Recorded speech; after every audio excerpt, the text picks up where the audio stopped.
আসসালামু আলাইকুম। আচ্ছা, কালকে আমরা নন ইউনিফর্ম কোয়ান্টাইজারটা দেখছিলাম, ঠিক আছে। নন ইউনিফর্ম কোয়ান্টাইজার কি করে? তোমার non uniform quantizer is equivalent to কি একটা compression and followed by uniform quantizer, ঠিক আছে। তার মানে এখানে একটা তোমার প্রথমে একটা কম্প্রেসর থাকবে, দেন তোমার একটা ইউনিফর্ম কোয়ান্টাইজার থাকবে। তার মানে অ্যানালগ থেকে ডিজিটালে এডি যেটা লেখা আছে এটা একটা ইউনিফর্ম কোয়ান্টাইজার, ঠিক আছে।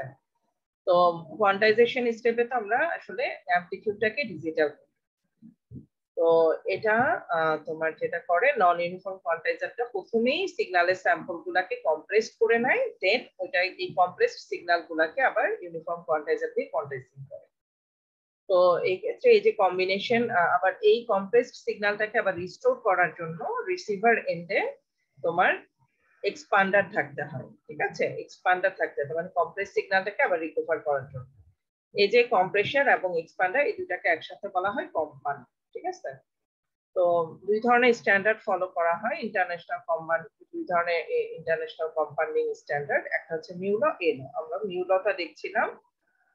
তো এটা ছিল সিস্টেম ডায়াগ্রাম, যেভাবে সে কাজ করে। প্রথমে কম্প্রেশন করে, দেন এটাকে কোয়ান্টাইজেশন করে, দেন আবার রিসিভার এন্ডে এটাকে ডিজিটাল থেকে অ্যানালগে কনভার্সন করার জন্য তোমার ডিকোডিং করে আবার এক্সপানশন করে, ঠিক আছে।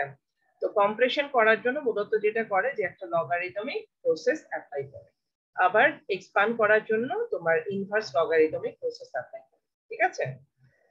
তো এটা হচ্ছে সামারি ছিল গত দিন। আচ্ছা, তারপর আমরা দেখছিলাম যে মিউল কম্পাউন্ডিংটা কিভাবে কাজ করে। মিউল কম্পাউন্ডিং এর তোমার ইনপুটের ফাংশনটাকে এই ফাংশনটা দিয়ে তোমার লগারিদমিক ফাংশনে বা প্রসেসে কনভার্ট করা হয়, ঠিক আছে। fx = signum x ln 1 + mu x by ln 1 + mu, ঠিক আছে। আর মিউ স্ট্যান্ডার্ডে যে মিউটা, এটা হচ্ছে তোমার কম্প্রেশন প্যারামিটার, যার ভ্যালু হচ্ছে মিউ = 255, ঠিক আছে। তো এটা ইউএস এবং জাপানে ফলো করা হয় স্ট্যান্ডার্ডটা, এবং এটাতে স্যাম্পল ভ্যালু গুলাকে 13টা ম্যাগনিটিউড বিটে কনভার্ট করা হয়। 13টা ম্যাগনিটিউড বিটস থাকে, ঠিক আছে।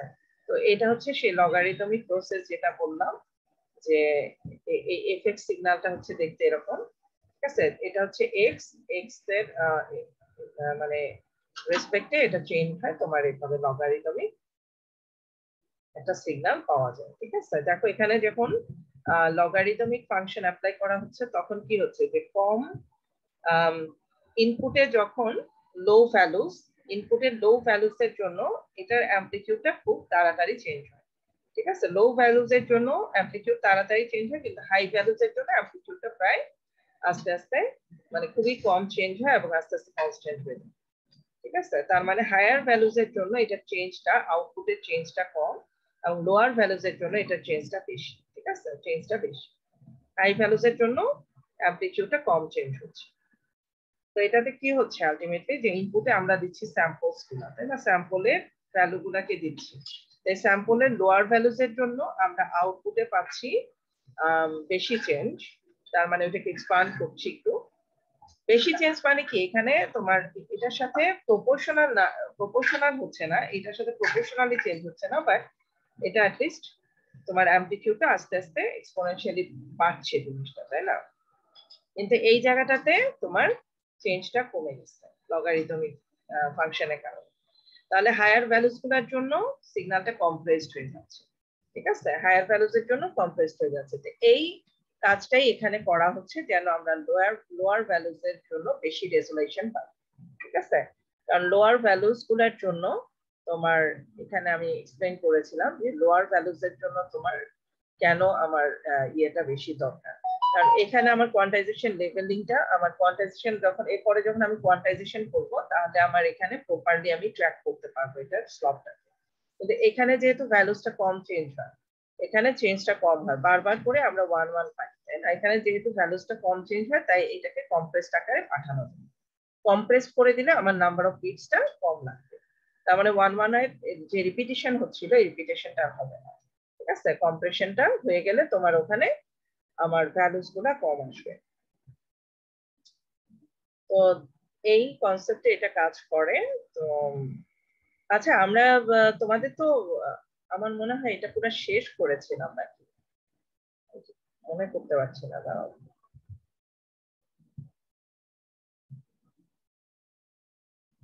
তোমাদের ডিপিসিএম শুরু করে দিয়েছিলাম না কালকে? কেউ একজন বলো। তোমাদের তো আমার যত মনে পড়ে ডিপিসিএম শুরু করে দিয়েছিলাম, এটা তো শেষ করেছিলাম। আচ্ছা, আমার যেটা মনে হচ্ছে শেষ করেছি, যাই হোক। তো মিউলো কম্পাউন্ডিংটা এভাবে কাজ করে। তো সিমিলারলি তোমার আরেকটা ল হচ্ছে তোমার এ ল। তো এটা সিস্টেমটা কিভাবে কাজ করে এটা মোটামুটি এখানে এক্সপ্লেইন করা আছে, যে এনকোডিং টেবিলটা, সেখানে তোমার এটা হচ্ছে ইনপুটস ভ্যালুগুলো যদি এরকম হয় তাহলে আমরা কম্প্রেসড সিগন্যালটা কিরকম পাবো। তো যেখানে এখানে যেটা তোমার বেসিক্যালি মানে যে তোমার কি বলবো, যে প্রসেসে সে কাজ করে, যে লিস্ট সিগনিফিকেন্ট বিটস গুলাকে সে কি করে এখানে কম্প্রেস করে ফেলে। ঠিক আছে, লিস্ট সিগনিফিকেন্ট বিটস গুলাকে কম্প্রেস করে ফেলে। তো লিস্ট সিগনিফিকেন্ট বিটস বলতে কি বোঝায়? Higher values, right? Least significant একটা সিগন্যালের লিস্ট সিগনিফিকেন্ট বিটস এ কি থাকবে? হায়ার ভ্যালুস গুলা যখন থাকবে সেখানে তোমার হায়ার ভ্যালুস গুলা তোমার লিস্ট সিগনিফিকেন্ট বিটস গুলা দিয়ে এক্সপ্রেস করা হয়। তো এই পার্টটাকে যখন কম্প্রেস করা হয় তার মানে কি আমি হায়ার ভ্যালুস গুলাকে কম্প্রেস করে দিলাম। ঠিক আছে, এটাকে আবার রিকভার করার সময় আবার ডিকম্প্রেস করা হয়। এই যে লিস্ট সিগনিফিকেন্ট বিটস গুলাকে আবার এই এনকোডেড ফর্ম থেকে, তার মানে এই যে কম্প্রেস ফর্ম থেকে আবার এটাকে তোমার এক্সপ্যান্ড করে নিয়ে আসা। ঠিক আছে, মিউ ল এভাবে কাজ করে। আর এ ল এর যে ইকুয়েশনটা সেটা হচ্ছে এটা। ঠিক আছে, এই ইকুয়েশনটা ইনপুটের সাথে আউটপুটটা এইভাবে চেঞ্জ হয়। এখানেও লগারিদমিক অপারেশন হয়। ঠিক আছে, লগারিদমিক অপারেশন। আর এ একটা কনস্ট্যান্ট ইউজ করা হয়, এটা হচ্ছে তোমার কম্প্রেশন প্যারামিটার, যার ভ্যালু হচ্ছে 87.6। এখানেও দেখো সিগন্যালটা ইনপুটের সাথে আউটপুটের ভ্যালুটা লগারিদমিক ফর্মে চেঞ্জ হচ্ছে।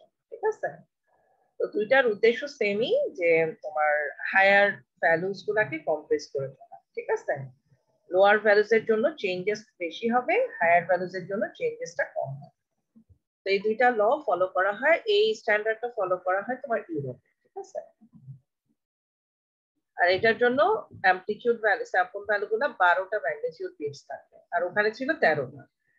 এই হচ্ছে মোটামুটি তোমার দুইটা কম্প্রেশন টেকনিক্স বা কম্পাউন্ডিং যেটাকে বলে, নন ইউনিফর্ম কোয়ান্টাইজেশনের কম্পাউন্ডিং টেকনিক্স। আচ্ছা, এরপর আমরা ডিফারেনশিয়াল পালস কোড মডুলেশন কালকে শুরু করেছিলাম, তো এটা আমরা দেখি এখন। তো differential pulse code modulation is আরেক ধরনের একটা ডিপিসিএম ও এক ধরনের পালস কোড মডুলেশন, যেখানে স্যাম্পলিং হয়, কোয়ান্টাইজেশন হয়, কোডিং হয়। ঠিক আছে, বাট ডিফারেন্সটা হচ্ছে এই যে আমরা পুরো স্যাম্পল ভ্যালুটাকে এখানে এনকোডিং না করে বা কোয়ান্টাইজেশন না করে, ঠিক আছে, পুরা স্যাম্পলের ভ্যালুটাকে কোয়ান্টাইজ না করে যেটা করা হয় এখানে ডিফারেন্সটাকে কোয়ান্টাইজ করা হয়। তার মানে যদি এখানে আমি একটা সিগন্যাল আঁকি, এইটা ধরো একটা তোমার সিগন্যাল, ঠিক আছে, এরকম যদি হয় সিগন্যালটা, তাহলে আমার একটা সিগন্যাল এখানে আঁকলাম।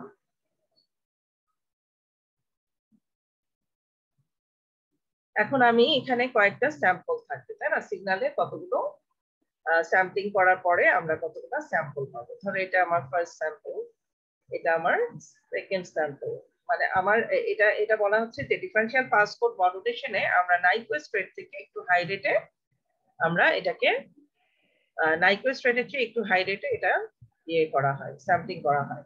When a voice or video signal is sampled at a rate higher than slightly higher than the Nyquist rate, তার মানে slightly higher than Nyquist rate কত? Nyquist rate হচ্ছে মেসেজ সিগন্যালের ডাবল কমপক্ষে। তার মানে এখানে একটা আর এখানে একটা দিলেই কিন্তু Nyquist rate হয়ে যাবে। তাহলে যদি তার চেয়ে হায়ার হয় তাহলে এর চেয়ে আরো অন্তত কিছু বেশি স্যাম্পলস আমাকে নিতে হবে। ধরো আমি এই ধরনের স্যাম্পলস নিলাম, তো এই ধরনের স্যাম্পলস নিলাম, এই দুইটার মধ্যে এখন আমার গ্যাপ, এই স্যাম্পলের ভ্যালুটা হচ্ছে তোমার এখানে আসছে, এখানে অরিজিনাল ভ্যালুটা এটা এখানে। ঠিক আছে, অরিজিনাল ভ্যালু, আর এই স্যাম্পলটার অরিজিনাল ভ্যালু আছে। ঠিক আছে, এখন যদি আমি অনেকগুলো কোয়ান্টাইজেশন লেভেল আঁকি, তাহলে আমার এই ভ্যালুটাকে অন্তত এই হায়ার ভ্যালু, ধরো এই ভ্যালুটাকে যদি আমি কোয়ান্টাইজ করতে চাই প্রপারলি, বা এটা ভ্যালুকে আমি যদি প্রপারলি ট্র্যাক করতে চাই, তাহলে আমার কোয়ান্টাইজেশন লেভেল অনেকগুলা দিতে হবে। ঠিক আছে, এখানে একটা দিতে হবে, ধরো এখানে একটা দিতে হবে, এরকম করে অনেকগুলা লেভেল লাগবে, কারণ এটা ভ্যালুটা হাই ভ্যালু। এই ভ্যালুটাকে যদি আমি প্রপারলি একটা ভ্যালু দিতে চাই, মানে লো কোয়ান্টাইজেশন এরর দিয়ে, তাহলে আমাকে অবশ্যই অনেকগুলা কোয়ান্টাইজেশন লেভেল লাগবে। এখন অনেকগুলা কোয়ান্টাইজেশন লেভেল থাকলে আমার এনকোডেড বিটসও বেশি লাগবে, এনকোডিং এর জন্য বিটসও বেশি লাগবে। তার মানে কি, নাম্বার অফ বিটসটা এখানে বেড়ে যায়। নাম্বার অফ বিটস বেড়ে যাওয়া মানে কি, নাম্বার অফ বিটস বেড়ে যাওয়া মানে ব্যান্ডউইথ বেড়ে যাওয়া, যেটা হচ্ছে আমাদের ডিসিএম এর আমাদের এই টেকনিক্যাল লিমিটেশন। তার মানে ব্যান্ডউইথ বেড়ে যাওয়া ডিজিটাল সিস্টেমের লিমিটেশন এটা। তো এটাকে ওভারকাম করার জন্য যত ধরনের টেকনিক্স আছে সেগুলো আমরা অ্যাপ্লাই করব। তার মধ্যে হচ্ছে একটা ডিফারেনশিয়াল পালস কোড মডুলেশন, যেখানে আমরা চেষ্টা করব যে আমার যেন নাম্বার অফ লেভেলসটা কমে যায় এবং আমার নাম্বার অফ বিটস যত সম্ভব কম পাঠানো যায়। তাহলে সেটার জন্য এখানে কি করা হয়, প্রসেসটা কি, যে এই যে দুইটা ভ্যালু, এই দুইটা ভ্যালু ডিফারেন্স কতটুকু, এই দুইটা ভ্যালুর মধ্যে ডিফারেন্স হচ্ছে এইটুকু। ঠিক আছে, এখান থেকে এই পর্যন্ত, ঠিক আছে, এইটুকু ডিফারেন্স। তাহলে আমি যদি প্রথম স্যাম্পলটাকে পুরোপুরি পাঠাই দেই এবং সেকেন্ড স্যাম্পল যখন পাঠাবো, সেকেন্ড স্যাম্পলের ভ্যালুটা কিন্তু হাই একটা ভ্যালু, তো আমি সেকেন্ড স্যাম্পলের পুরো ভ্যালুটা না পাঠিয়ে যদি ফার্স্ট স্যাম্পলের সাথে এটা যে ডিফারেন্স, এইটা ডিফারেন্সটা কতটুকু, ডিফারেন্সটা হচ্ছে এইটুকু মাত্র। ঠিক আছে, এইটুকু ডিফারেন্সকে যদি পাঠিয়ে দেই, তাহলে কি হচ্ছে, আমি সেকেন্ড স্যাম্পলের ভ্যালুটা তাহলে রিসিভার এন্ডে কিভাবে রিকভার করব। রিকভার করার সময় আমি যেটা করব, যে এই স্যাম্পলটা বের করার জন্য আমি প্রথম আগের যে স্যাম্পলটা, তার মানে এই স্যাম্পলটার সাথে এই ডিফারেন্সটাকে যোগ করব। তাহলে এই ডিফারেন্সটাকে যদি যোগ করি, তাহলে আমি সেকেন্ড স্যাম্পলের ভ্যালুটা পেয়ে যাব। ঠিক আছে, আবার ধরো, আবার যদি এদিকে একটা স্যাম্পল থাকে, ধরো এখানে একটা স্যাম্পল আছে আমার, আর তার পাশে আরেকটা স্যাম্পল আছে, ধরো ঠিক আছে, এখানে একটা স্যাম্পল আছে, তো এই দুটার মধ্যে তো একটা ডিফারেন্স আছে, এইটুকু, ধরো এইটুকু ডিফারেন্স। আর এটার ক্ষেত্রে আমি এই স্যাম্পলের ভ্যালুটা তো আমার আগে জানি, এই স্যাম্পলের ভ্যালু থেকে আমি এই স্যাম্পলের ভ্যালুটা করতে কিভাবে রিকভার করব রিসিভার এন্ডে। তো এই স্যাম্পলের ভ্যালুটা আমার হাই একটা ভ্যালু, এখন আমি যদি ডিফারেন্স পাঠিয়ে দেই, তাহলে আমি এই ডিফারেন্সটাকে এটা থেকে কি করব, যদি আমি পরের স্যাম্পলের ভ্যালুটা বিয়োগ করব, এই স্যাম্পলের ভ্যালুটাকে আমি বিয়োগ করে দিব। তাহলে আমি এখান থেকে এটাকে এই স্যাম্পল থেকে এটাকে বিয়োগ করলে আমি এই পরের স্যাম্পলের ভ্যালুটা পেয়ে যাব। তার মানে কি, এখানে জাস্ট কিছু যোগ বিয়োগের ব্যাপার আছে depending on the slope, right. Slope যদি আমার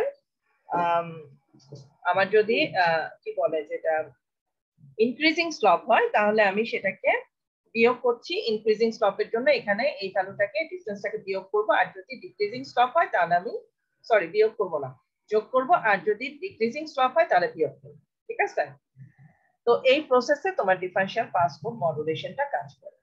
এখানে দেখো এইটাই বলা হচ্ছে, যে এখানে যেটা করা হয় DPCM A what is quantized is the difference between the actual sample and its predicted value। মানে অ্যাকচুয়াল স্যাম্পলের ভ্যালুর সাথে যে ডিফারেন্সটা আগের ভ্যালুটার, এই ভ্যালুটাকে আমার ডিফারেন্স বের করা হয়। ঠিক আছে, অরিজিনাল যে স্যাম্পলটা আমি পাঠাতে চাই, এটার সাথে আগের স্যাম্পলের ডিফারেন্সটা, যে সেটাকে কোয়ান্টাইজ করা হয়। ঠিক আছে, কোয়ান্টাইজ করা হয়, তাহলে কোনটাকে, এইটাকে আমি এটাকে পাঠাবো। ঠিক আছে, আমার এটাকে তো পাঠাতে হবে, ডিফারেন্সটাকে আমি পাঠালে আমি কাকে কোয়ান্টাইজ করব, ডিফারেন্সটাকে কোয়ান্টাইজ করব।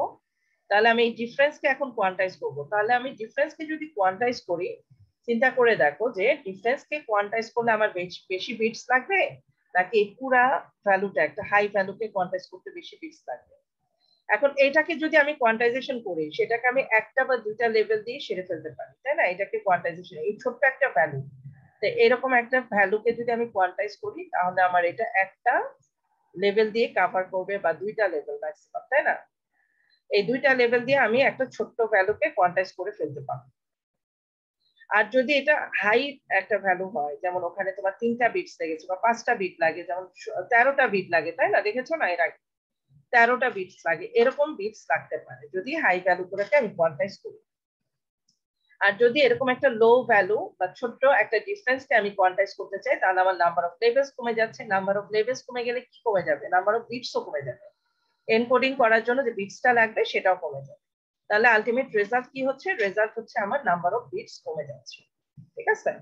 তো এটা সুবিধা যেটা হচ্ছে এটা কমপ্লেক্সড ফর্মে আমি পাঠাতে পারছি। ডিফারেনশিয়াল পালস কোড মডুলেশনের মাধ্যমে আমি একটা সিগন্যালকে কমপ্লেক্স করে ফেলতে পারছি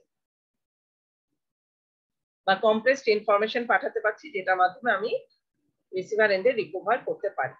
ওকে, আচ্ছা এটা এখানে দেখো ভয়েস সিগন্যালটা যদি আমার slightly higher then Nyquist rate আমার এখানে ইয়ে করা হয়, স্যাম্পলিং করা হয়, স্যাম্পলিং করা হয় যদি নাইকুইস্ট রেটের চেয়ে একটু বেশি, তাহলে the resulting sample signal exhibit a higher degree of correlation। তার মানে কি একটু হাই রেটে যদি আমি স্যাম্পলিং করি তাহলে দুইটা সিগন্যালের মধ্যে ডিফারেন্সটা কম, দুইটা স্যাম্পলের মধ্যে ডিফারেন্সটা কম, তাহলে এটা কোরিলেশনটা বেশি আসতেছে। কোরিলেশনটা বেশি তার মানে রেজোলিউশনটা বেশি পাবো আমরা।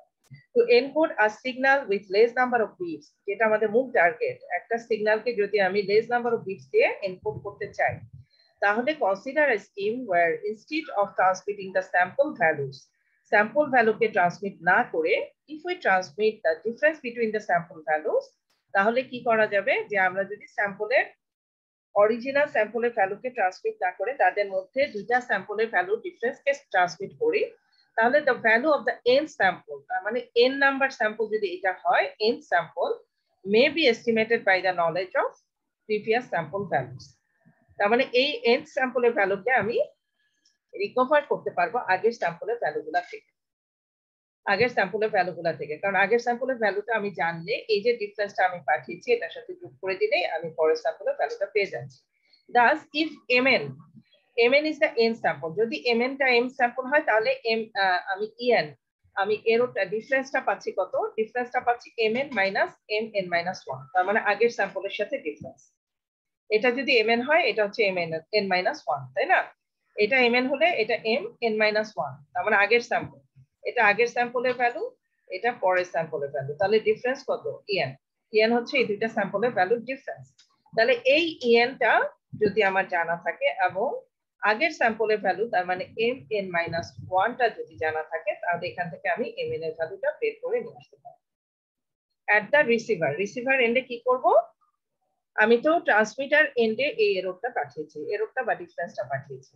এখন রিসিভার এন্ডে কি করব? We can reconstruct mn K reconstruct করতে পারবো knowing the value of mn minus 1 and en। তার মানে এই দুটো ভ্যালু আমার, যেহেতু en টাকে আমি পাঠাচ্ছি, আগের স্যাম্পলের ভ্যালুটা আগেই পৌঁছে গেছে, এই দুইটা ইয়ে থেকে আমি বের করে আনতে পারবো যে আমার mn টা কত। ঠিক আছে? In this case, as the difference is much smaller than the sample values, যেহেতু ডিফারেন্সটা খুবই স্মল, স্যাম্পলের অরিজিনাল ভ্যালু থেকে ডিফারেন্সটা অবশ্যই কম, তাই না? It reduces the peak amplitude of the sample, reducing the quantization error। এর কারণে তোমার কোয়ান্টাইজেশন এররও কিছু কমে যাচ্ছে, যেহেতু আমি ছোট্ট একটা ভ্যালুকে কোয়ান্টাইজ করে পাঠাবো একটা দুইটা কোয়ান্টাইজেশন লেভেল দিয়ে, আমার কোয়ান্টাইজেশন এরর এখানে কমে যাচ্ছে, তাই আমার এসএনআরও বেড়ে যাচ্ছে। এবং আরেকটা কি সুবিধা হচ্ছে, আমাদের নাম্বার অফ স্যাম্পলে পিক অ্যামপ্লিটিউড যেহেতু কমে যাচ্ছে, আমার এখানে নাম্বার অফ বিটসও কমে যাচ্ছে। ঠিক আছে? এই যে number of bits, less number of bits দিয়ে আমি এটাকে পাঠাতে পারছি। ঠিক আছে? তো this scheme is known as the differential pulse code modulation. বুঝা গেছে এইটুকু পর্যন্ত যা বললাম?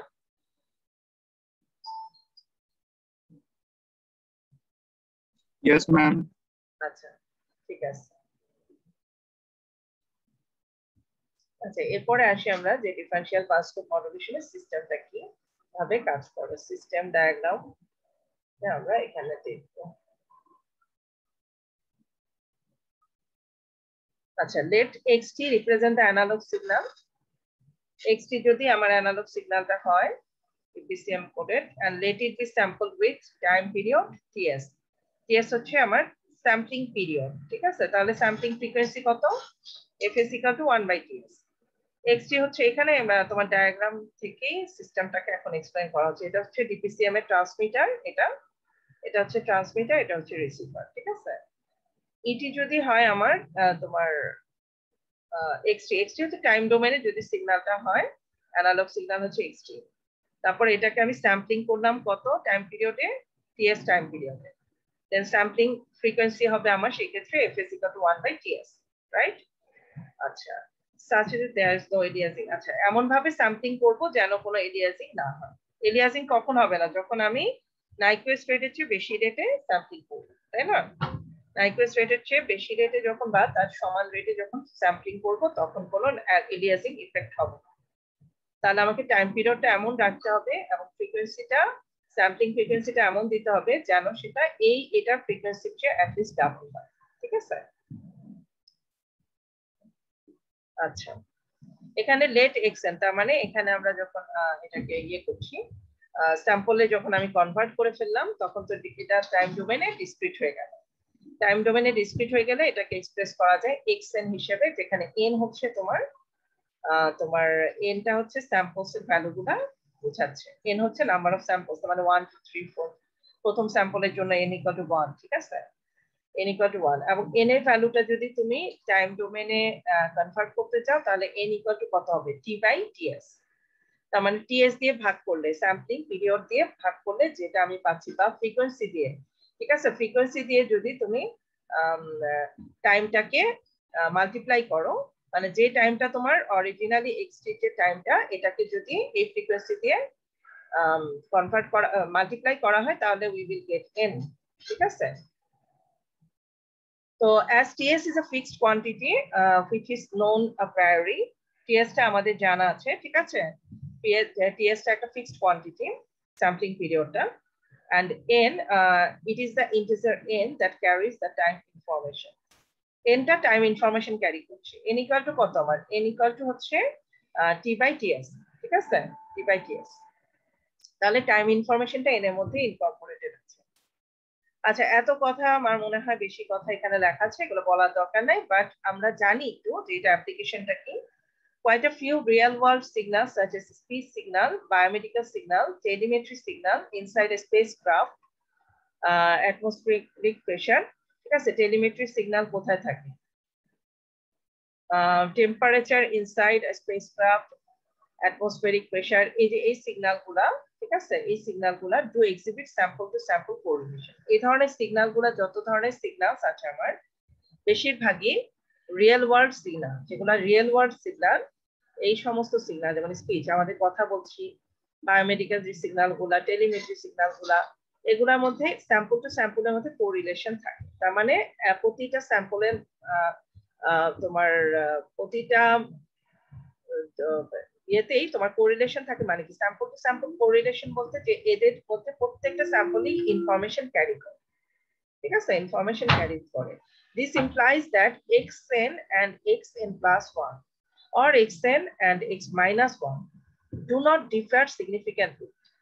মানে এগুলোর মধ্যে এই স্যাম্পল টু স্যাম্পল, স্যাম্পল থেকে স্যাম্পলের প্রত্যেকটা স্যাম্পলের মধ্যে যে ডিফারেন্স, বা পাশাপাশি দুইটা স্যাম্পল, ধরো আমি যে কথা বলছি, ঠিক আছে, আমার প্রত্যেকটা স্যাম্পলের মধ্যে ইনফরমেশন আছে, বাট পাশাপাশি দুইটা স্যাম্পলের মধ্যে কোরিলেশন থাকা মানে কি? অনেক মিল থাকে। ডিফারেন্স যখন কম, দুইটা পাশাপাশি স্যাম্পল যখন আমি যদি ক্লোজলি স্যাম্পলিং করি, আমার স্যাম্পলিং এর রেট যদি বেশি থাকে, তাহলে পাশাপাশি দুইটা স্যাম্পলের ভ্যালু অলমোস্ট তোমার অনেক কাছাকাছি ভ্যালু থাকে। তার মানে রেজুলেশনটা যদি আমি হাই রেজুলেশন করি, তাহলে আমি বলতে পারি যে আমার যে প্রথম স্যাম্পলটার সাথে সেকেন্ড স্যাম্পলের খুব একটা ডিফারেন্স নাই। ঠিক আছে? কন্টিনিউয়াস সিগন্যাল, তো কন্টিনিউয়াস সিগন্যালের মধ্যে তোমার আগের স্যাম্পলের সাথে পরের স্যাম্পলের ডিফারেন্সটা কম থাকে। তার মানে এগুলা এমন কিছু সিগন্যালস যেগুলোর মধ্যে কোরিলেশনটা, স্যাম্পল টু স্যাম্পল কোরিলেশনটা ভালো থাকে। আবার যদি তোমার অন্যান্য সিগন্যালের কথা চিন্তা করো, এগুলা সিগন্যাল বাদে, স্পিচ সিগন্যাল বা বায়োমেডিক্যাল সিগন্যাল বাদে, যেগুলা রিয়েল ওয়ার্ল্ড সিগন্যাল না, সেগুলোর মধ্যে হয়তো মানে জিনিসগুলোর মধ্যে কোরিলেশন নাই, এবং সেগুলো আমাদের জন্য অডিবলও না, বা আমরা এই ধরনের সিগন্যাল গুলো অনেক সময় আমরা রিকভারি করতে পারি। ঠিক আছে? এমন অনেক সিগন্যাল হয়তো পৃথিবীতে আছে যেগুলো আমরা রিকভারি করতে পারি না, কারণ ওগুলা আমাদের জন্য ভিজিবলও না, অডিবলও না। ঠিক আছে? এমন কিছু সিগন্যাল তো অবশ্যই আছে, যেমন লাইভ সিগন্যালই তো আমরা লাইটই তো দেখতে পাচ্ছি না, তাই না? High frequency, very high frequency. তো এই ধরনের যেগুলা অরিজিনালি রিয়েল প্র্যাকটিক্যাল সিগন্যাল আমরা যেগুলো দেখতে পাই, ওগুলোর মধ্যে স্যাম্পল টু স্যাম্পল কোরিলেশন ভালো থাকে। তার মানে দুইটা স্যাম্পলের মধ্যে যদি আমি স্যাম্পলিং রেটটা হাই রাখি, তাহলে আমার দুইটা স্যাম্পলের মধ্যে ডিফারেন্সটা কমে যায়, ভ্যালুজের ডিফারেন্সটা কমে যায়। ঠিক আছে? তাহলে এই ফ্যাক্টটাকে কাজে লাগিয়ে তোমার এই ডিফারেন্সিয়াল পাস কোড মডুলেশনে কি করা হয়েছে, যে স্যাম্পলিং রেটটা স্লাইটলি হায়ার দেন যদি আমি নাইক্লোস্ট্রেটের চেয়ে বেশি রাখি, তাহলে দুইটা সিগন্যাল পাশাপাশি দুইটা স্যাম্পলের মধ্যে কোরিলেশনটা ভালো থাকবে। এই ব্যাপারটাকে কনসিডারেশনে নিয়ে ডিপিসিএমটা কাজ করছে। তো it implies that x and এগুলোর মধ্যে do not differ significantly, এর মধ্যে ভ্যালুগুলো খুব একটা ডিফার করে না। In fact, given a set of previous m sample, it may be possible for us to predict xn within a small percentage error. ঠিক আছে, অনেকগুলো স্যাম্পল যদি এই ধরনের m samples নেওয়া হয়, তাহলে আমাদের আমরা xn কে যদি আমরা ইয়ে করতে চাই, it may be possible for us to predict or estimate xn to within a small percentage error. খুব কম পার্সেন্টেজ এরর দিয়ে আমরা xn কে এস্টিমেট করতে পারি। এই যে এই এররটার কথা বলছে, দুইটা এরর দুইটা সিগন্যালের পাশাপাশি দুইটা স্যাম্পলের মধ্যে এররটা খুবই কম থাকে। এই কম এররটাকে তাহলে আমি যখন স্যাম্পলিং করব, আমি যখন কোয়ান্টাইজেশন করব, অবশ্যই আমার নাম্বার অফ বিটসটা কমে যাবে। কোরিলেশন বেশি, তার মানে কি এই ডিফারেন্সটা কম, এই ডিফারেন্সটা কম মানে কি এই ইএনটা কম হলে আমার নাম্বার অফ কোয়ান্টাইজেশন লেভেলও কমে যাবে, নাম্বার অফ কোয়ান্টাইজেশন লেভেল কমলে আমার এনকোডিং রেটও কমে যাবে। ঠিক আছে, xn যদি প্রেডিক্টেড ভ্যালু হয় আর প্রেডিক্টেড ভ্যালু অফ xn, তার মানে xn এর আগের ভ্যালুটা যদি x ক্যাপ nটা হয়, ক্যাপ বলে না, এটা কি বলে আমি ভুলে গেছি। আচ্ছা, n equal to xn minus x, কি বলে তোমরা জানো এই সিম্বলটার মানে কি? উপরে যে ক্যাপের মতো যেটা থাকে, ক্যাপ বলে এটাকে। আচ্ছা আচ্ছা, xn minus x cap n, ঠিক আছে, তাহলে এই ডিফারেন্সটা হচ্ছে en। ঠিক আছে, in DPCM it is the error sequence en that is quantized. আমরা ডিপিসিএম এ en কে কোয়ান্টাইজ করি। ঠিক আছে, এবং এটা কি কোডেড করা হয় and sent on the channel.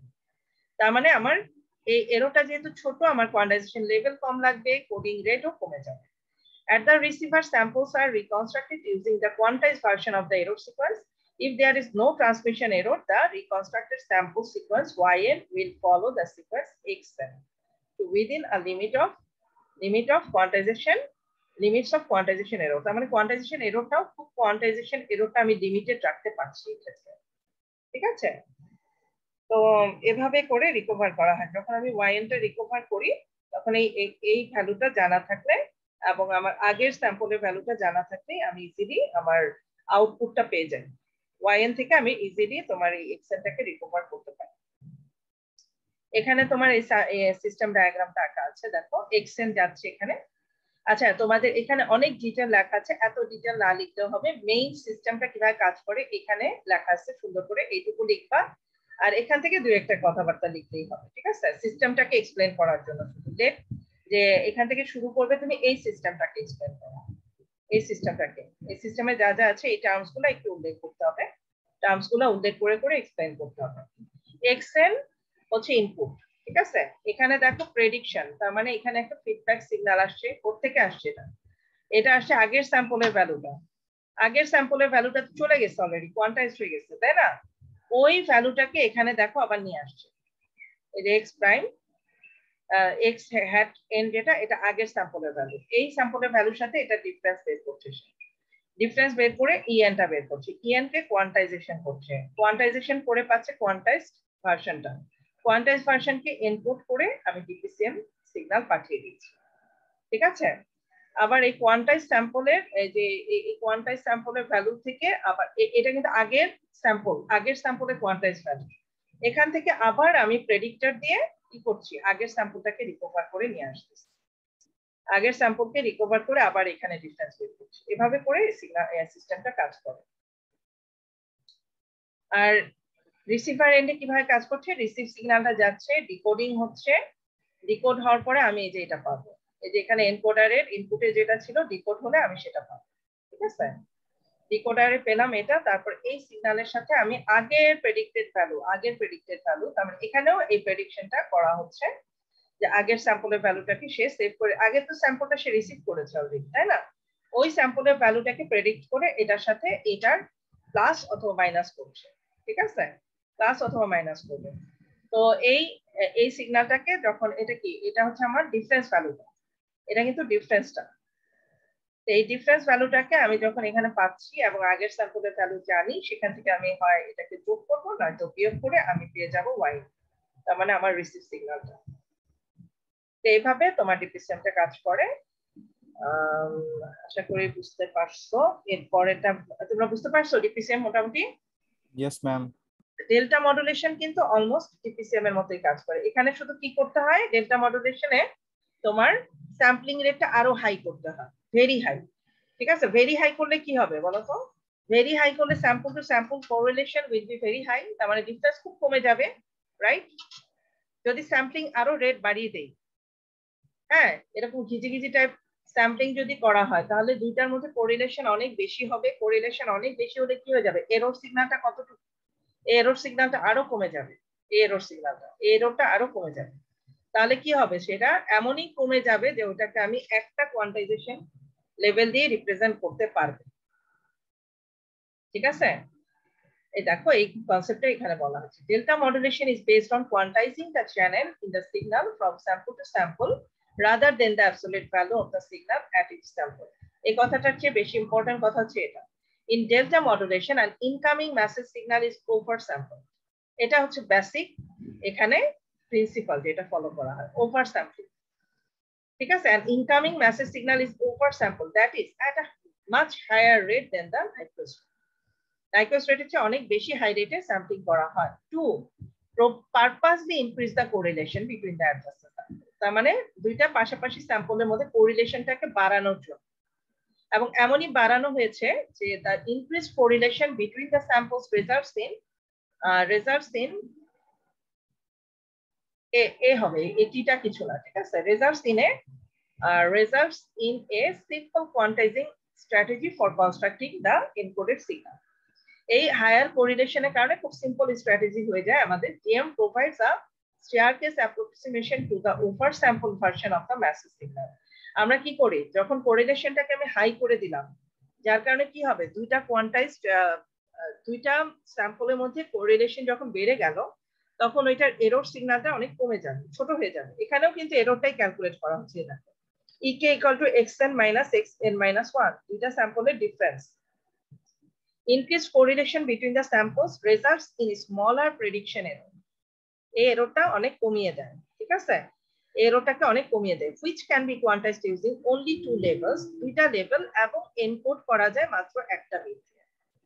ঠিক আছে, এই কথাগুলো এখানে ইম্পর্টেন্ট, যে এই এররটা আমার স্যাম্পলিং রেটটা এত হাই করা হয়, যে ওভার স্যাম্পল করা হয়, যে এই এররটা অনেক কমে যায়, যেহেতু অনেক ইনক্রিজড কোরিলেশন থাকে দুইটা স্যাম্পলের মধ্যে, এই এরর রেটটা কমে যায়, যেটাকে আমরা দুইটা মাত্র লেভেল দিয়ে কোয়ান্টাইজ করতে পারবো এবং একটা মাত্র বিট দিয়ে এনকোড করতে পারবো।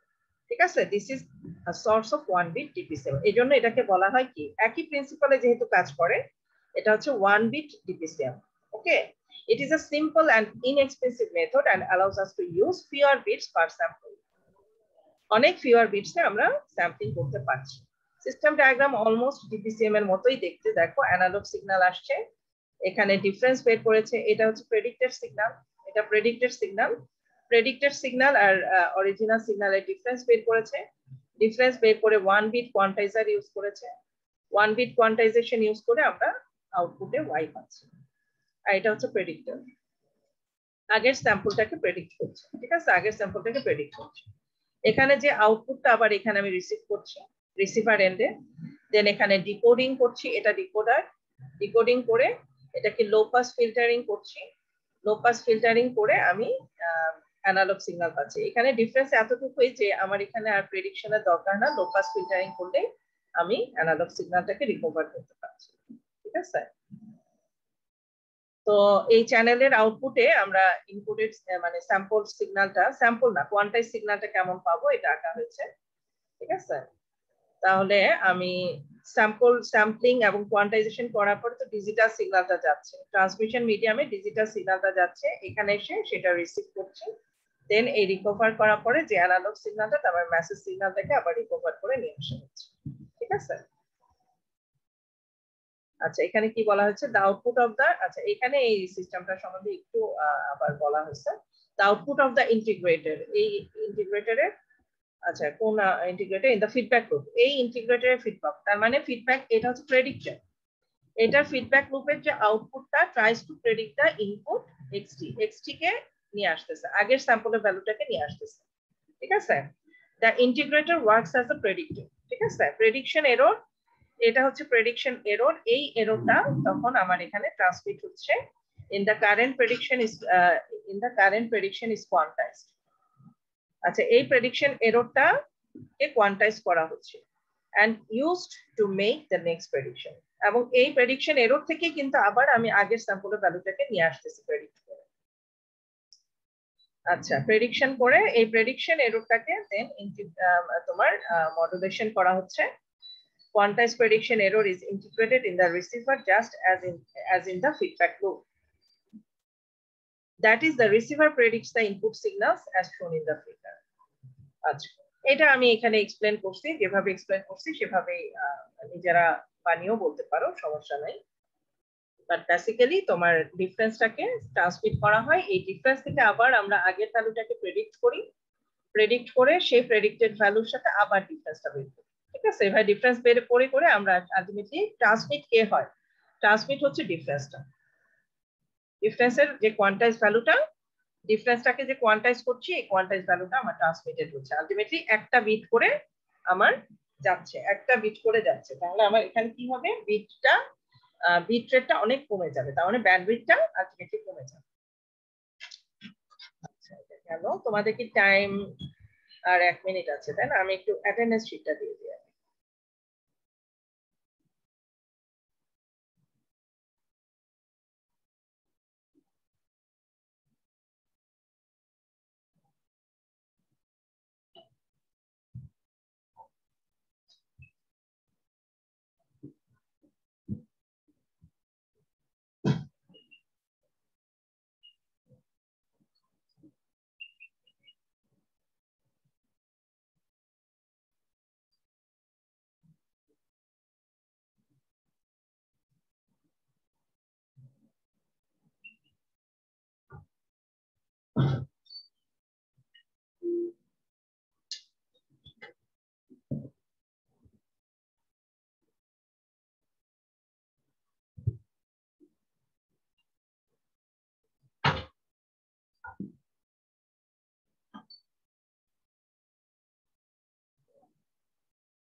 দেখো অ্যাটেন্ডেন্স শিটটা দিয়ে দিয়েছি একটু রেসপন্স করে দাও ম্যাম ফর্মটা খোলা হয়নি হ্যাঁ খোলা আছে এখন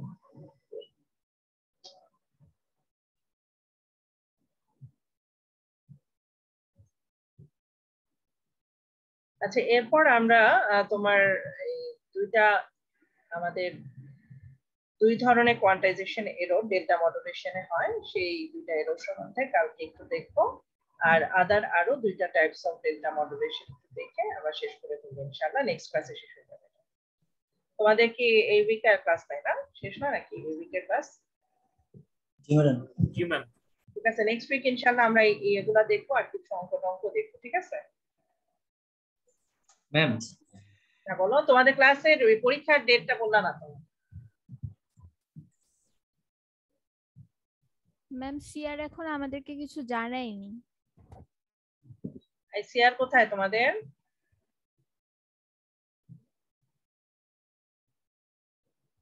সিআর আসে নাই আজকে সিআর আছো